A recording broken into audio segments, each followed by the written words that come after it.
శుద్ధిగా చెప్తే చాలు, అమ్మవారు జోక్యం చేసుకుని తన దగ్గరికి తీసుకెళ్తుంది, రక్షించేస్తుంది.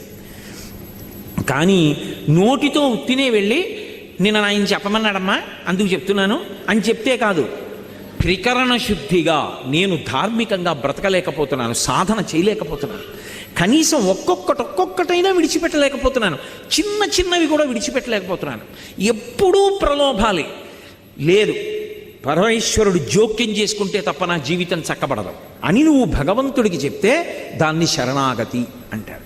అందుకే కలియుగంలో భగవంతుడు 2 ప్రధాన సాధనములు ఇచ్చాడు కలి నుండి తప్పుకోవడానికి. ఒకటి సంస్కారవంతమైన పుణ్యమునందు అనువృత్తమైనటువంటి మనస్సుని సాధన చేత ఏర్పాటు చేసుకోవడం. రెండవది అలా లేనప్పుడు శరణాగతి చెయ్యడం. శరణాగతి ఉత్తర క్షణంలో ఈశ్వరుడు వచ్చేసేటట్టు చేస్తుంది.